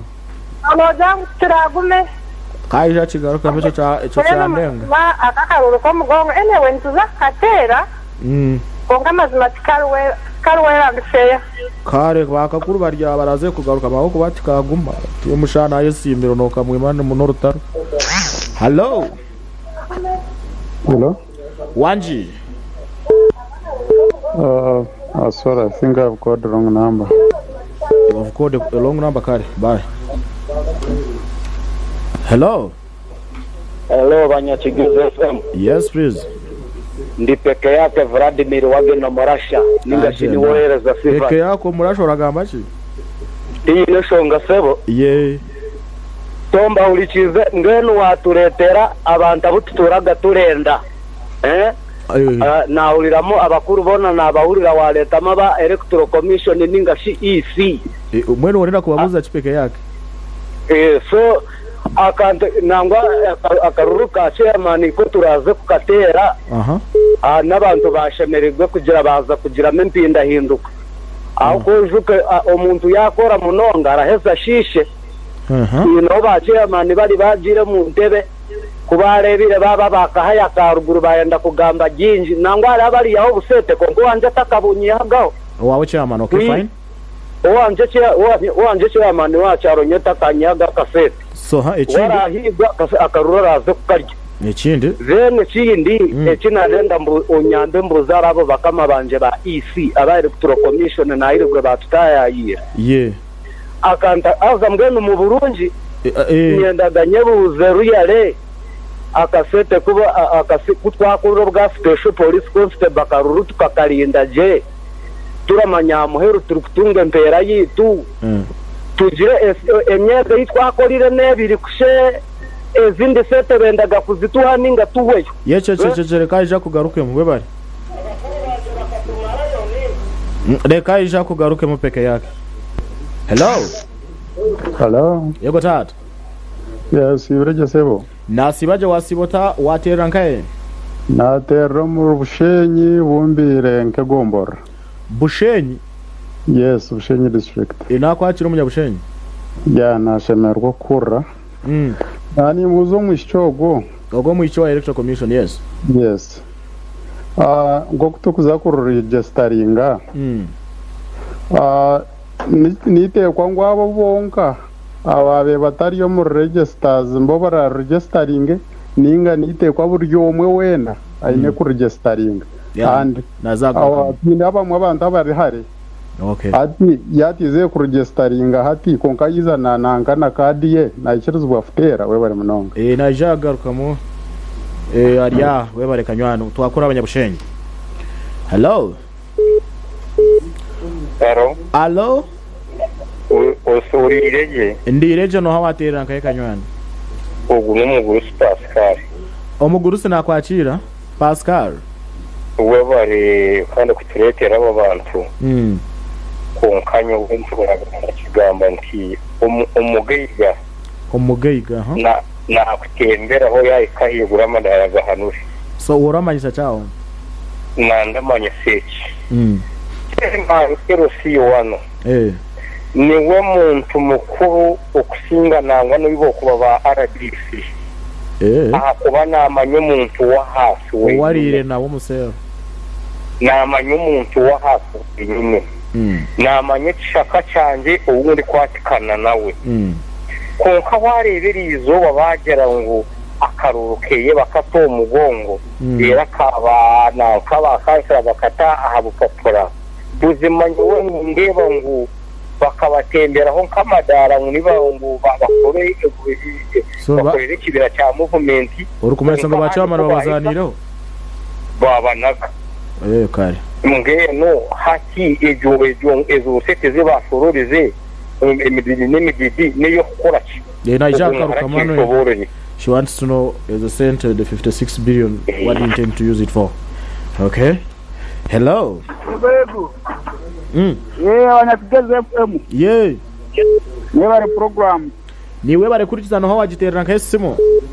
ubune Edison turiyacera ku Rugabutare wodi Muhanga town kanso haza Rukiga district Wabutare wodi Rukiga yes na nyenda kubuzo go muntu tubuzo tuziri ohash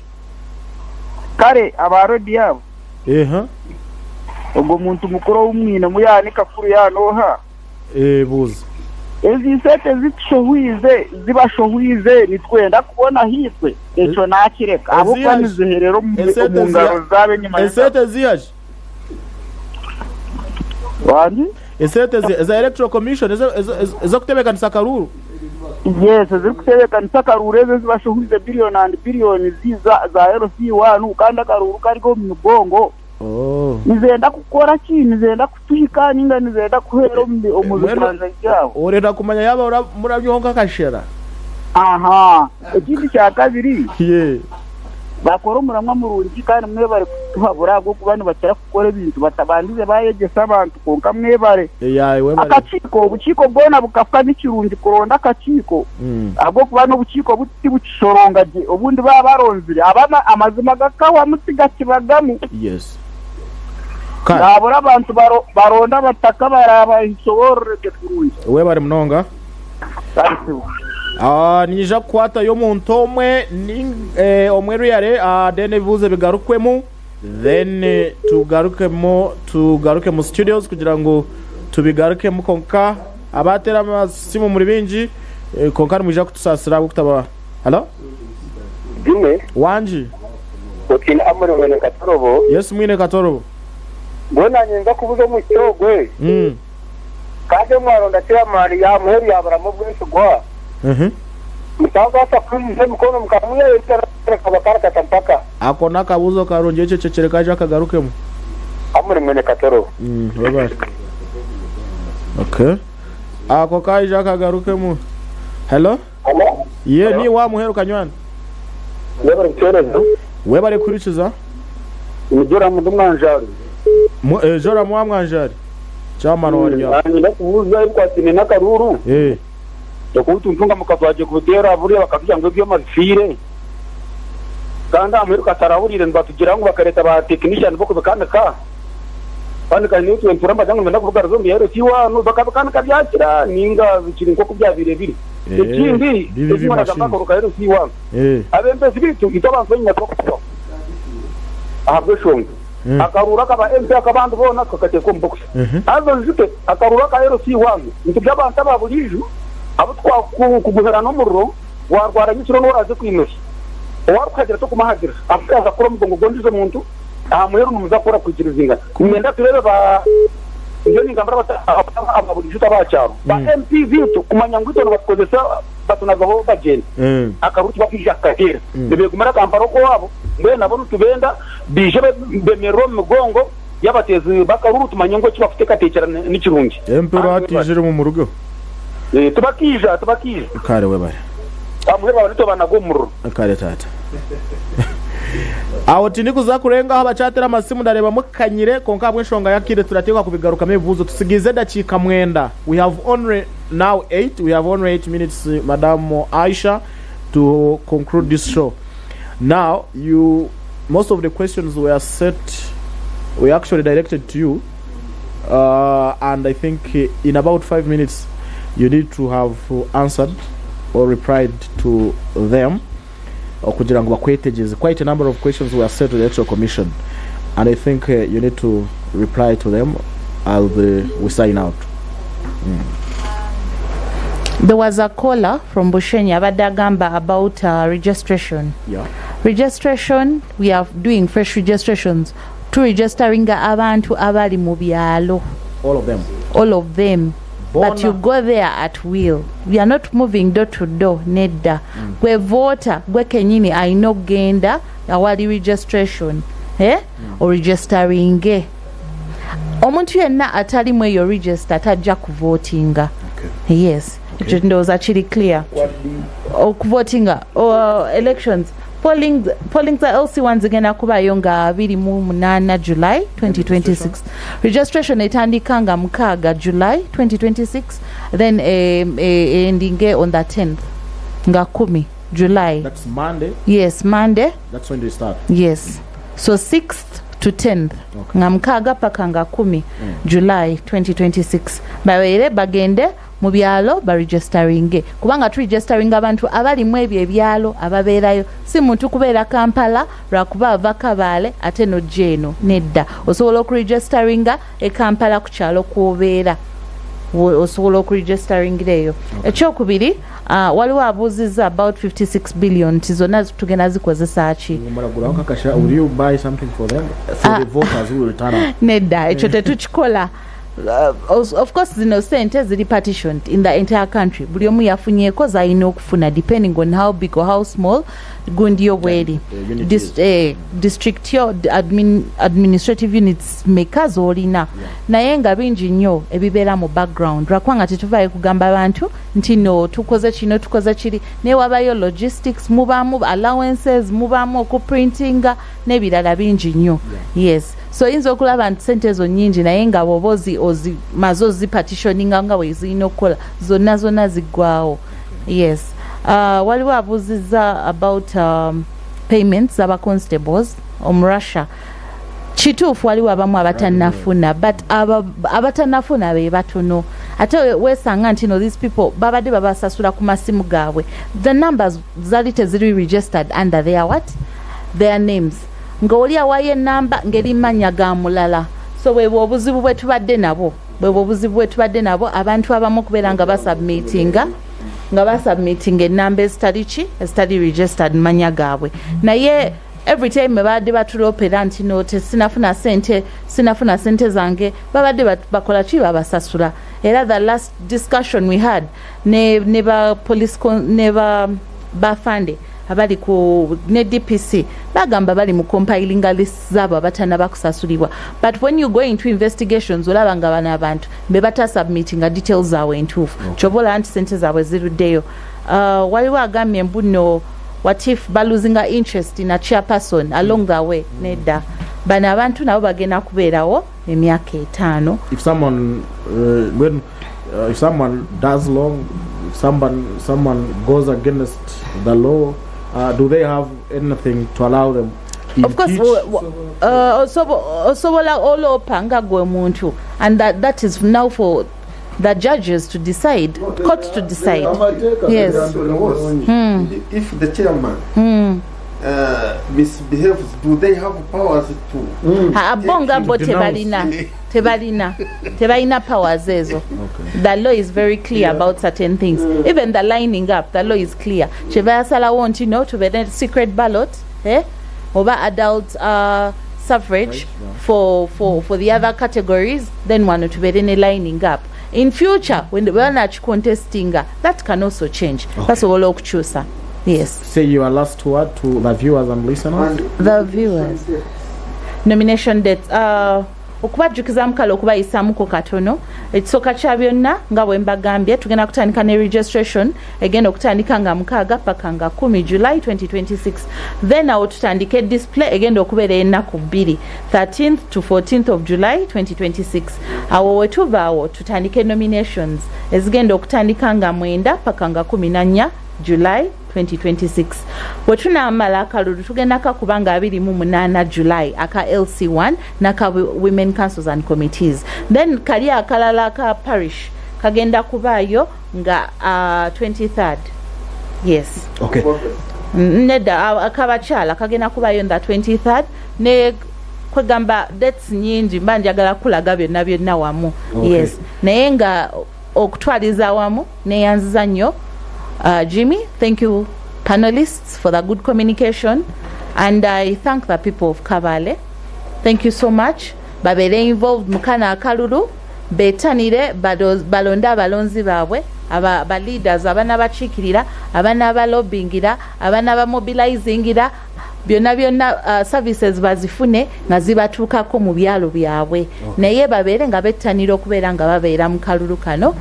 baka participating game. Thank you so much. Michael twineda chikibiri ntwenda kuzibegana nko kuturi yejo se seconds ashaka siburane yebale mnonga Jime echo kubanza cha byona ndenda kusima kandi na management ya Radio AG na Tayari West abo kutweta kugira ekitwa abaganaho ndi kubashaba ndahendera abantu abaturikize kugira ngo mwejumbire mukaruraka muzeyo mukatere kandi muronde abebembezi abimurenda mutatina HRI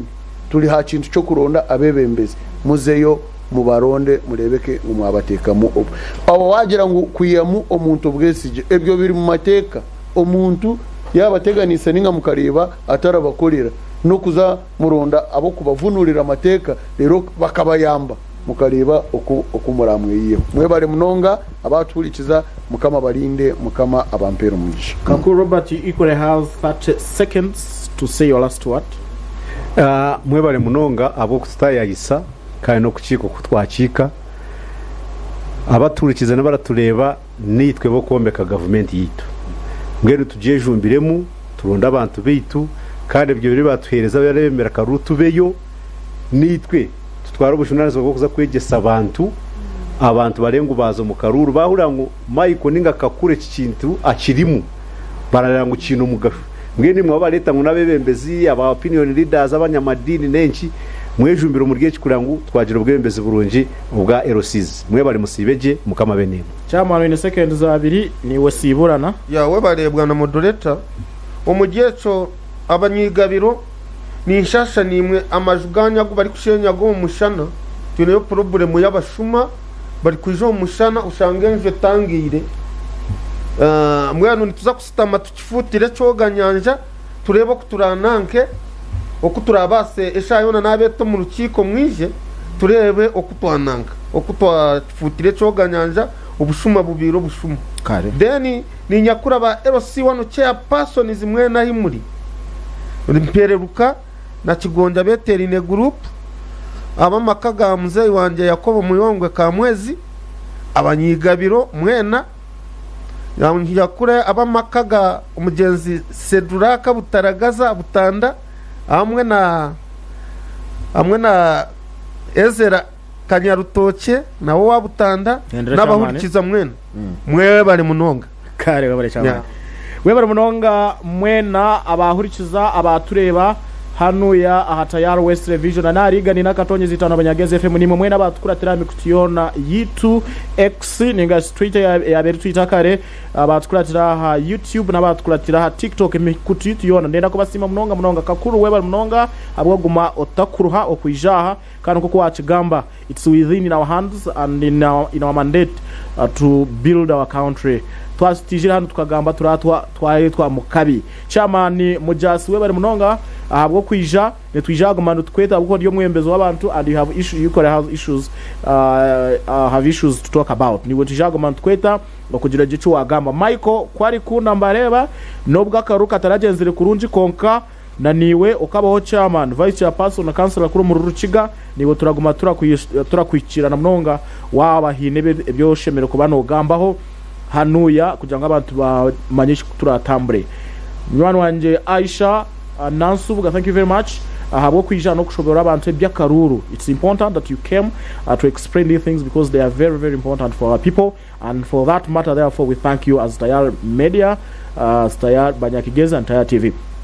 Tindi kuza kurenga mbendeze akasheshe karun izoba rurungi weekend bonire abashasha tubashashe nimwe abari mufu nikwe tushashe nimwe kandi This is 104.5 Banyakigeza FM. We are your #1 favorite station.